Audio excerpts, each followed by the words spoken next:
have a very dear mutual friend, Dr. Jeremiah Johnston, who is an apologist. He interviews you. He thinks the world of you. Well, the feelings mutual. And I just saw the interview that you did with him.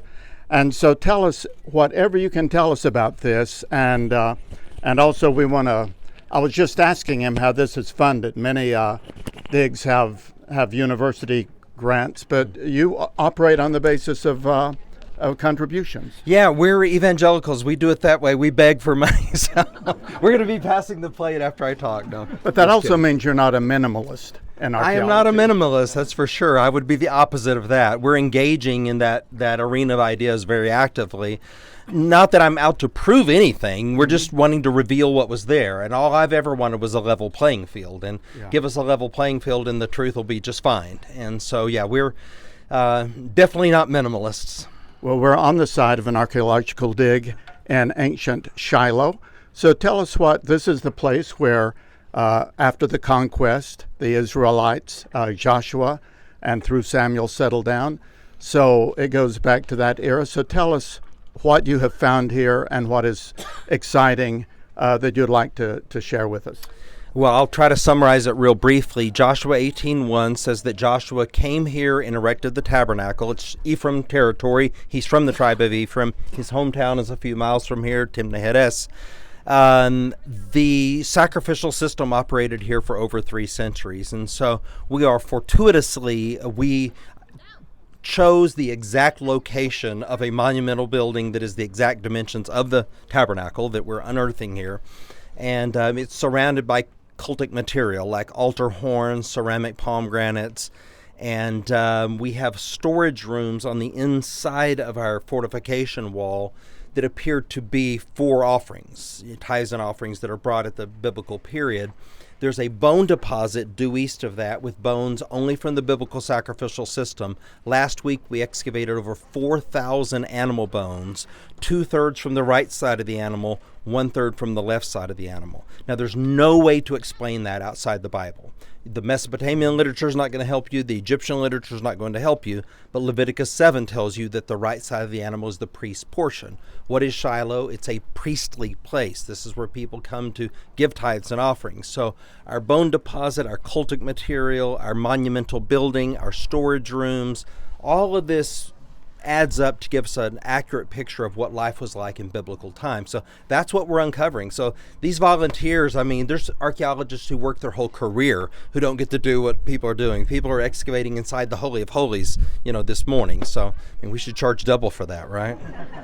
So you can delineate now the rooms. So apparently the tent became a more solid structure over time. Yeah. So it was not just a tent, it actually was reinforced with stone. Yeah, and if you're Bible readers, it's easy to pick up. Just go to 1 Samuel 3 in English, you can see it. The beginning of the chapter, it's very temporary language. You're reading about the curtains of the tabernacle. By the end of the chapter, you're reading about the walls of the tabernacle, the door of the tabernacle. And in Hebrew, it's even more clear. Then go to the Mishnah, and you have 2 places where Zahanim and Seder Olam both mentioned that a platform for the tabernacle was built that had walls but a tent over it for a roof. So there you've got 1 Samuel 3 plus 2 places in the Mishnah. Then we come along as archaeologists, and what do we find but a building that matches that description? So I like to say archaeology doesn't change the biblical text, it illuminates it. It sets it into a context so that we can understand it here and now the way that they understood it then and there. I just never realized that before. I've always pictured the tent, but obviously a tent can't remain for centuries. And so it became a building with the tent over it then. And that's why you can excavate and find the different rooms. And have you delineated the courtroom or have an idea as to where the altar? We do. It take us another couple of years to finish excavating this area, but we've got a pretty good idea right now. And by the way, David's tabernacle next to the Gihon Spring, we have found the exact same thing. We have a building with stub walls that apparently there was a tent over. And do you think this was destroyed in that Battle of the Philistines? The movie we saw tends to say that it was all destroyed with the Philistine battle. But yet, what about the Ark of the Covenant and the vessels that were in there? That's a great question. Before 2019, I would have said, I don't know. But in 2019, we did find a clear destruction layer that ceramically and carbon dating both gave me the same date, 1075 BC, which matches the biblical account very nicely, which is interesting because the Bible doesn't say the Philistines destroy Shiloh. It hints it, and even Psalm 78 suggests it, but you can't say for sure. This is, again, where archaeology can come along and illuminate the text. Now we have a destruction layer. The ark is taken from here. What happens to the other implements? Well, the table of showbread ends up at Nob. The brazen altar is at Gibeon. The ark itself goes in Philistine territory, then to Kirjath Jearim. Then ultimately David takes it to the city of David, and then ultimately to Jerusalem. So it's separated. You've actually got 4 tents at the simultaneously, so it's like a decentralized form of Judaism. It's not re-centralized until the time of Solomon. And Solomon's temple is based architecturally in detail on the tabernacle, Yes. only big and more magnificent. That's correct. But the pomegranate is a motif of both. Only one fruit goes into the presence of the Lord. That's the pomegranate. So it's on the hem of the priest's garments, and in Solomon's temple there are 200 pomegranates that adorn it. So think about the pomegranate, because that will help you understand God. Think about the tabernacle. That will help you understand Jesus. John 1:18 is very clear. And the Word became flesh and tabernacled among us. And so in understanding the tabernacle, you'll begin to understand the incarnation. And tell us about the pomegranates, the significance symbolically. Well, there's a lot. I've published articles. You can go to my academia page and get my academic articles on it. But in short, I think it has to do with fecundity, which is like the potential for reproduction, for fertility. And in biblical times, it was all about fertility. I mean, your crops, your animals, your wife. I mean, if you weren't fertile, you didn't survive. And so the pomegranate's the ultimate representation of that. Or as I like to say, you can count the number of seeds in a pomegranate, but you can't count the number of pomegranates in a seed. And it has to do with that potential, that fecundity. And God chose the pomegranate as the symbol that would come into his very presence. Which is multiplication, which is what the church is to be doing even now. And we are told that there are 613 seeds in a pomegranate. Now, I've tried numerous times to count them and always lose track, but that's the deal. 613, and there are 613 commandments in the Hebrew Bible, and so we think that maybe that has something to do with it as well. One other question. You've been in the news recently because of the Tetragrammaton, the Yahweh inscription from Mount Gerizim. Can you just bring us up to date with that? It's actually Mount Evad, not Mount Gerizim. So we recovered this tablet in a wet sifting project in December 2019, and it has 48 proto-alphabetic letters, so it's older than Paleo-Hebrew. So this is the oldest Hebrew script ever found in Israel by at least a couple hundred years. And so those who argue for illiteracy in the biblical period, Joshua couldn't have written, Moses couldn't have written because they were illiterate. There wasn't an alphabetic script with which they could have written. This blows that out of the water, and it has the name of God. It's actually the 3 letters, Yod He Vav. So it's Yahu. And in the Bible, of course, you have 2, 3, and 4 letter spellings, but we have it twice on there, and it's a cursed tablet, part of the covenant renewal ceremony. So this pushes literate Hebrew back Hundreds more years.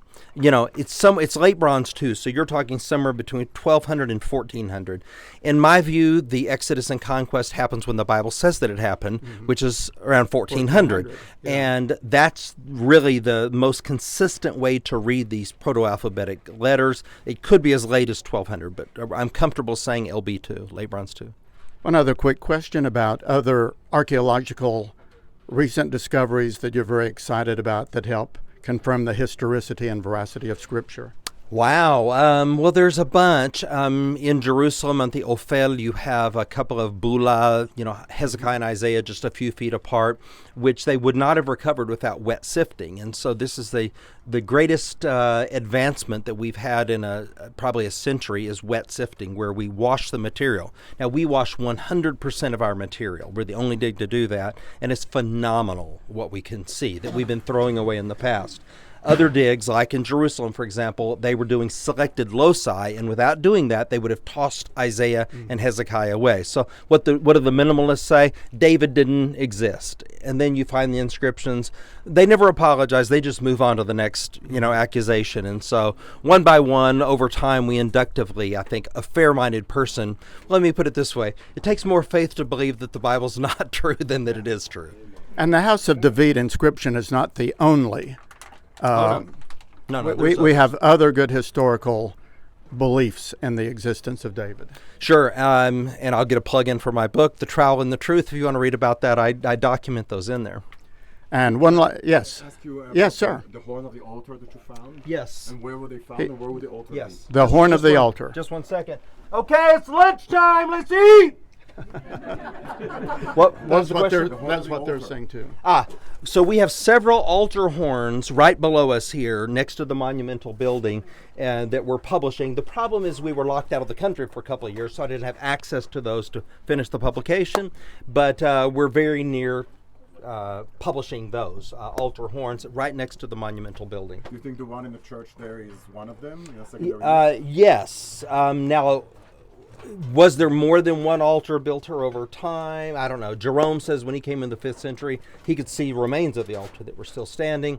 But we have multiple altars. Remember, the picture the Bible gives is not pretty at Shiloh. The reason he allowed Shiloh to be destroyed is because of their wickedness. Hophni and Phinehas and others, we got a massive 400 altar about a mile from here, another one about a half mile this way from that time period. So when the tabernacle is operating here, you've still got people, probably Israelites, who are worshiping Yahweh along with other gods, and this is why he allows them to be judged. Jeremiah 7:12, go now to Shiloh, where I first caused my name to dwell. See what I did to them.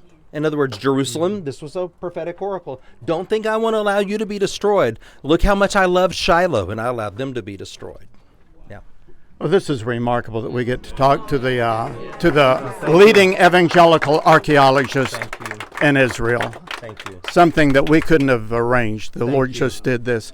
And your books happy to. your books are available on Amazon. You have a Yeah. website. Tell us how to follow you. I'll give you 3 websites. The dig is digshiloh.org, so you can follow us easily there. Our organization is called Associates for Biblical Research. It's a consortium of individuals, universities that want to partner with us. And so our digshiloh.org takes you there. And our YouTube channel, we have something called Shiloh Network News. So if you want like hot out of the field every other day, we put out a report on our YouTube channel, ABR. And to contribute. Okay, digshiloh.org, and then people can connect with me individually through scottstripling.net, my website, and then my school, the Bible Seminary, .edu, if they want to. We have an archaeology program as one of our different programs. Just one postscript. How did you come to the Lord, or when? Just very briefly. I grew up in a Christian home, so I knew the stories of the Bible from my childhood. My mother was faithful to read the Bible with me. What a concept, parents and grandparents. Read the Bible with your kids every day, and it doesn't leave you when you're older. So I've always had a faith connection, but it was Bible that led me into archaeology. It was my frustration with not understanding certain passages. I thought it must have to do with the material culture. There's things that I'm not getting because I don't get the material culture, and that became an addiction, and now here we are. Thank you, sir. Thank you very much. So, what a pleasure. What a pleasure. Thank you. Absolutely. Thank you for your interest. Say hi to Jeremiah. Yes, I will. I certainly will say hello to Jeremiah. Where y'all from? Jeremiah All over, Johnston. or? All over. Okay.